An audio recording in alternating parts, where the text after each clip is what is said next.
Role Parbhani आणि मस्साजोगच्या प्रकरणामध्ये लातूरमध्ये आज चक्काजाम आंदोलन करण्यात येत आहे। लातूर जवळच्या महापूर इथं रास्ता रोकोला सुरुवात झालेली आहे। आपण पाहू शकतो अशा पद्धतीने लांबच लांब रांगा ज्या आहेत त्या वाहनांच्या लागलेल्या आहेत। आंदोलक रस्त्यावर उतरलेले आहेत आणि त्यांची एकमुखी मागणी आहे की या दोन्ही प्रकरणातील जे मुख्य आरोपी आहेत त्यांना कठोरातली कठोर शिक्षा व्हावी। त्याचबरोबर अनेक आरोपी जे फरार आहेत किंवा त्यांचा तपास आणखी सहआरोपी म्हणून लागणं बाकी आहे त्यांचा शोध घ्यावा आणि त्यांच्यावर कठोरातली कठोर कारवाई करावी अशा प्रकारची मागणी आहे। लातूर शहरातल्या जे मुख्य चौक आहेत म्हणजे लातूर शहराकडे येणारी जी वाहतूक प्रामुख्याने ज्या रस्त्यांवरून येते ते रस्ते आंदोलकांनी अडवलेले आहेत। सर्व स्तरातील आंदोलक जे आहेत ते या आंदोलनामध्ये सहभागी झालेले आहेत आणि आज दिवसभर हा चक्काजाम आंदोलक करणार आहेत। आपण जर पाहिलं तर या ठिकाणी महापूरमध्ये मोठ्या संख्येने आंदोलक जमा झाले आहेत। आपण त्यांच्याकडनं त्यांची प्रतिक्रिया घेणार आहोत। मला सांगा काय मागणी आहे तुमची या आंदोलनाच्या माध्यमातून?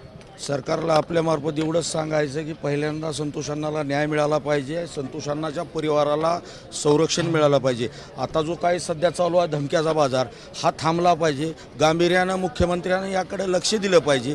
जे काही संतोष अण्णा देशमुख यांचे बंधू धनंजय देशमुख आहेत त्यांना धमक्या दिल्या जात आहेत, ही मोठ्या प्रमाणात चर्चा आहे आणि त्यांच्या जीवाला कुठला धोका होऊ नये हे सरकारनं बघितलं पाहिजे।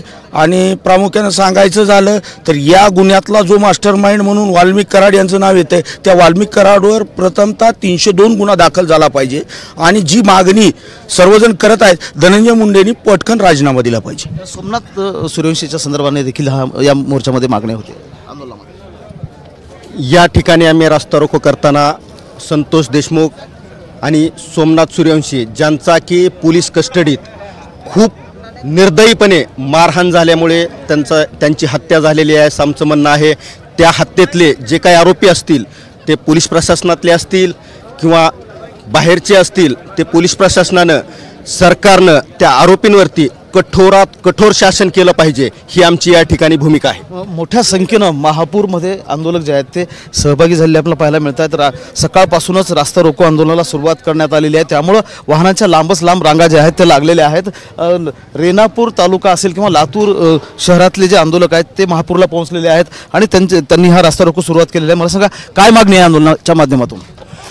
कैलासवासी संतोष देशमुख यांच्या हत्येचा कट रचणारा जो त्याचा मुख्य सूत्रधार आहे वाल्मिक कराड याच्यावरती 302 अंतर्गत गुन्हा दाखल करून या प्रकरणात त्यांना अटक करावी। फरार असलेला आरोपी त्यालाही तात्काळ अटक करावी। सदरील प्रकरण हे फास्ट ट्रॅक कोर्टात चालवावे असं आश्वासन मुख्यमंत्र्यांनी द्यावं। संतोष देशमुखच्या कुटुंबाला आणि मसाजोग गावला पोलीस संरक्षण देऊन त्यांच्या कुटुंबातील एका व्यक्तीला शासकीय सेवेत सामावून घ्यावं।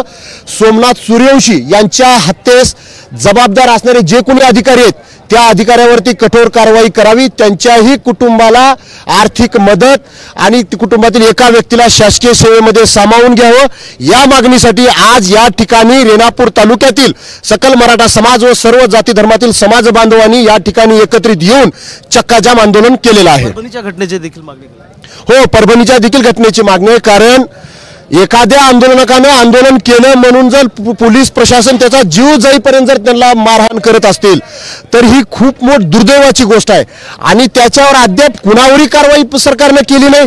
म्हणजे सरकारला मेसेज काय द्यायचा आहे की तुम्ही आंदोलन करायचं नाही, आंदोलन केलं तर तुमची अवस्था अशी होईल नाही, असा मेसेज जर सरकारला द्यायचा असेल तर एक सोमनाथ सूर्यवंशी जर अधिकाऱ्यांनी जर मारला असेल तर या ठिकाणी हजारो सोमनाथ सूर्यवंशी आंदोलन करण्यासाठी तयार होतील। कॅमेरामन सुशांत सह महेंद्र जोंधळे, TV9 मराठी, लातूर। अमर रहे, अमर रहे, अमर रहे, अमर रहे, अमर रहे।